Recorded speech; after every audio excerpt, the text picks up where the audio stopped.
Hi guys, so I'm gonna attempt this video today. I've been wanting to do a video on the connection between music and dance. Obviously the two are connected. You dance to the music.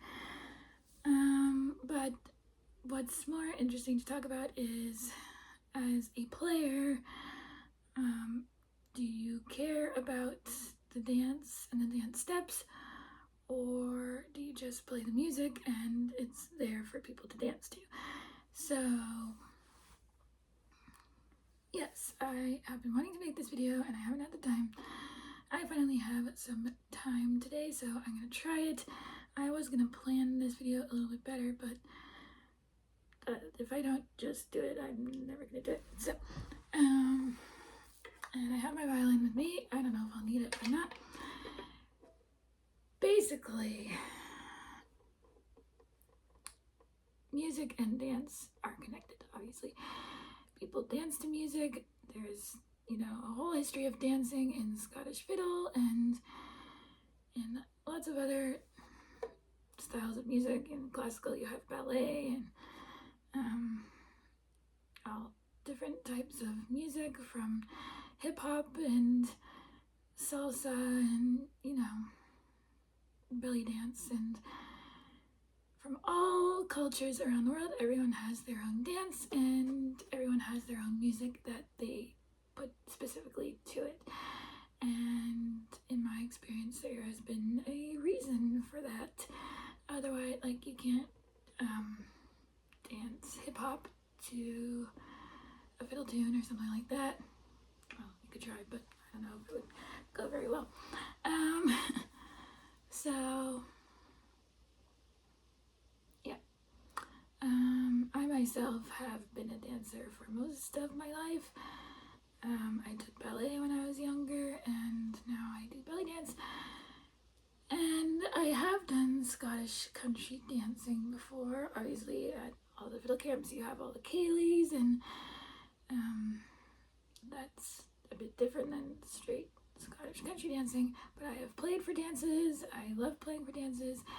And I guess that is where we will start, because I think Alistair Fraser talks about this a lot, where when you play for dancing, it changes the way you play the tune, because you're matching it more to the dancers, and your playing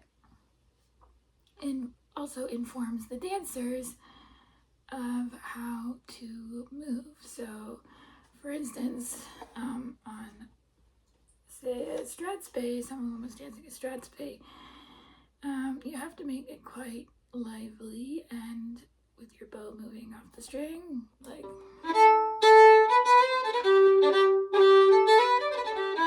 and it's just kind of, if you play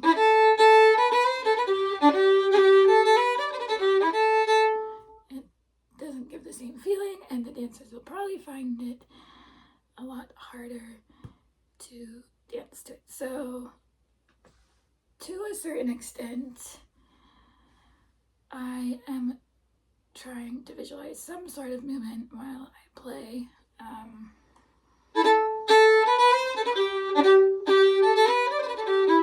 Taking a Strathspey, for example, the step of the Strathspey, basically, I have very little room here, so is 1, 2, 3, 2, 3, up.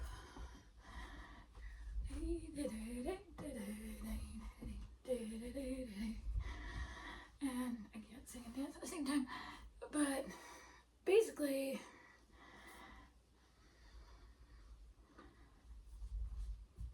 it's a lot. It's up in the air. There's the hop. It's not. It's like more.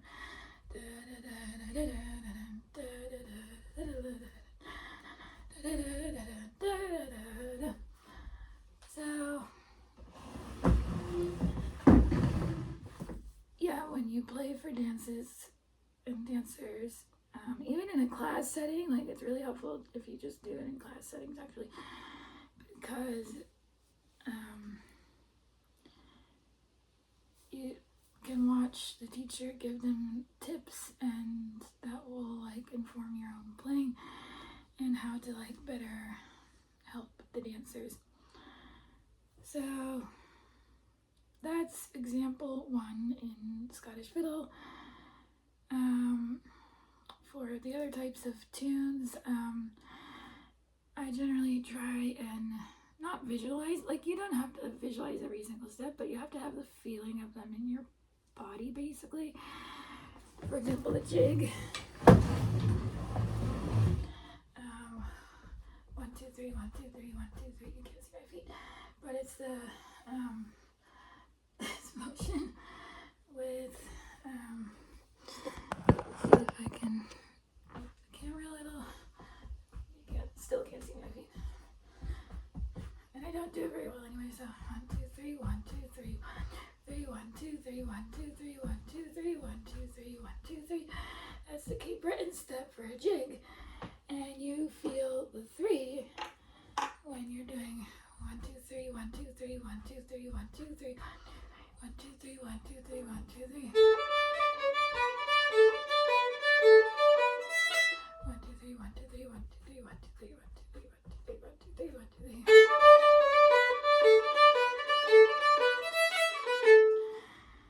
So yeah, same with the reel. The reel step is more complicated. It's 1, 2, 3.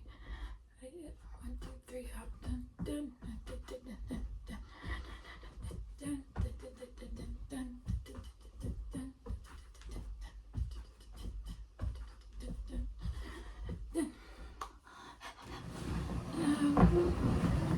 I already went running this morning for 40 minutes. So I'm tired. But yeah. And for waltzes, obviously the main point is the strong beat and the weak beat. So the first beat is strong. 1, 2, 3, 1, 2, 3, 1, 2, 3, 1, 2, 3. So like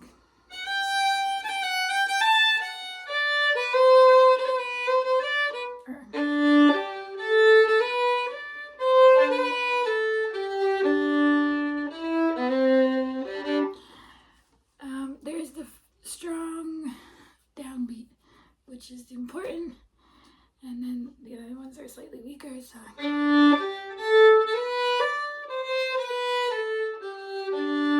you don't have to be like obnoxious, but if the downbeat is not strong, nobody will know where to dance, where to step, when to step.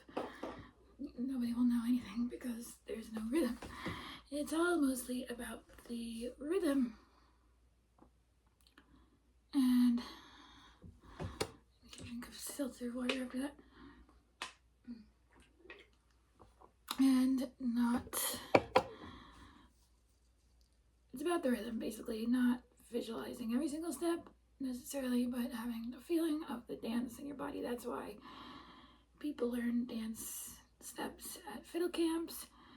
And I was gonna even say this in the beginning, but I do distinctly remember someone at NEC, where I went to undergrad, tell me, this was a faculty pianist who was accompanying me on a sonata, that every musician should do dancing and acting. Dancing because it will teach you how to feel the music, and acting because it will teach you presentation, and it will teach you how to express the emotions within the music. So that is why he said that, and I have always believed it. That is the one thing that I probably have ever learned at NEC that has stayed with me. Anyway, no, that's not true. But anyway, so yes, that is kind of how it works within Scottish fiddle. In Irish fiddle, obviously, you have the step dancing, which I cannot do whatsoever. I have no experience doing that. Yeah, I'm not a step dancer. I've never tried it. So, I've only ever done Cape Breton step dancing, and that's hard enough. So yeah, I don't know how those people do it, but this is also true in a lot of other styles. So talking a little bit more now about classical music, the reason that pianist said it, my teacher back then was well known for having students dance to Bach, actually, which is quite helpful. Obviously in Bach and Baroque music, you have a lot of dance movements and things that are written specifically for dance. So that's why it's really good to learn the dancing. It shows you the motions of the music, basically. And there's the sarabande stuff, which I've forgotten how to do now, but otherwise I would show it to you. But I'm not trying to be like a dance teacher on this channel, okay? I'm not a dance teacher, but I only know like the very basics, really, of these types of dances. And I've also played for dances, as I said. So yeah, basically, in Baroque music, you have the sarabande, the jig. You have what else? I can't even think right now. A lot of if you just look for any Bach violin sonata, partita has more of the dance movements, but even the sonatas have a lot of dance movements. I mean, not including the fugues, maybe, but Allemande, right? Like all those types of things have specific dance steps to them, and you learn them in Baroque dance. So you can apply that to your music, and you can do this through like it helps you figure out which beats are strong and weak. That's a big thing in Baroque violin, the strong and weak beats. The kind of strong and weak, the phrasing, like how do you phrase a bar. Dancing can tell you that. Singing can as well, so don't forget singing.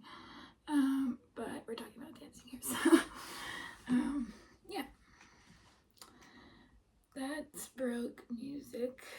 You have obviously seen me do Baroque dancing on this channel. I hope you guys enjoyed that. I really do. Yeah, so for an example, anyway, on Baroque dancing, what I mean by strong and weak beats is basically, so there's one part in that dance where you want like, dun, da, da, da, dun, so dun, strong, weak, strong, weak. 1, 2, 3, 1, 2, 3, 1, 2, 3. I'm getting too close to the camera. That's a pas de bourrée.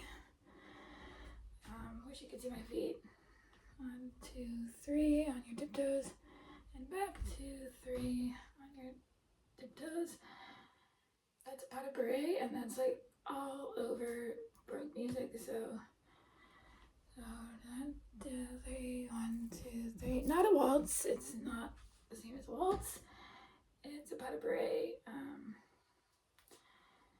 And that's like all over Baroque music.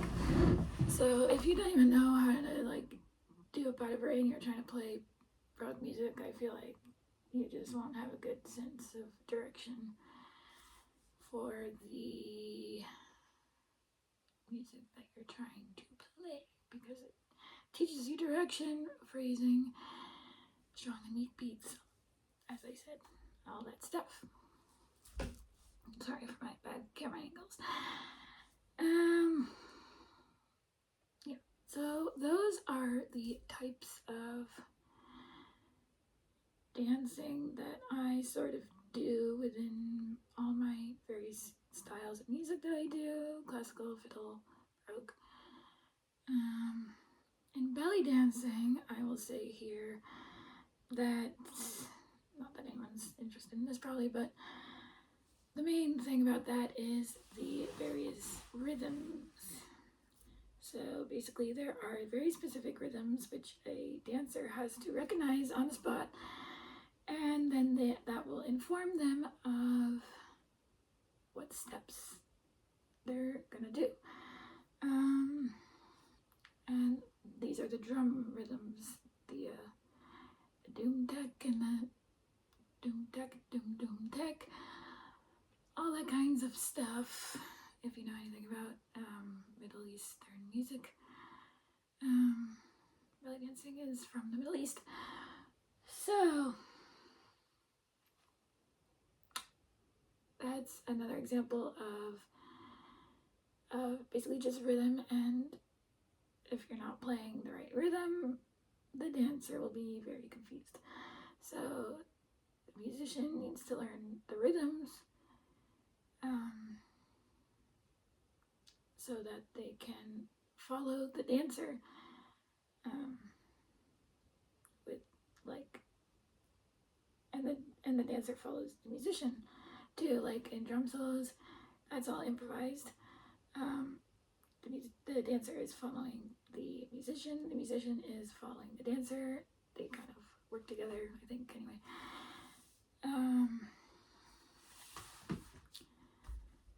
And yes.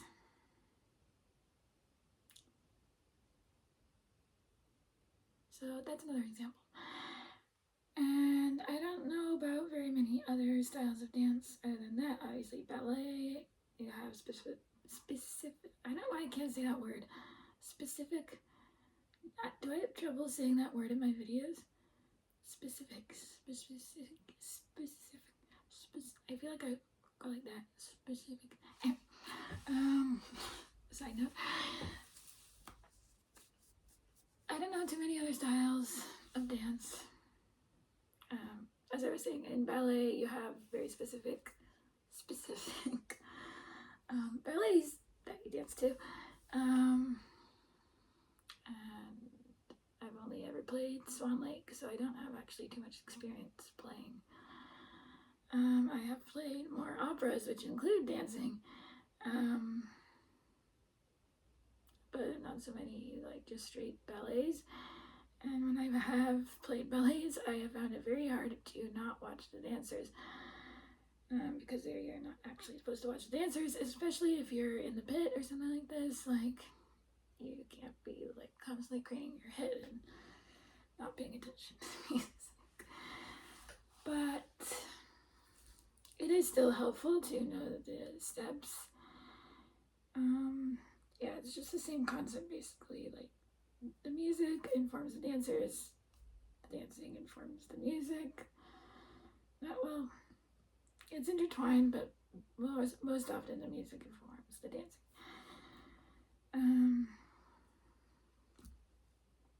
And the dancing informs your own playing and how you're doing it.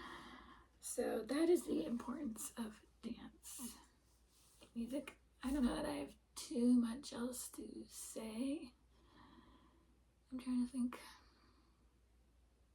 Yeah, maybe it'll be a shortish video on the importance of dance in music. Everybody should go and try a dance class in any style. There are tons out there, at least once in their lives. So go and do that, and thanks for watching. Please subscribe.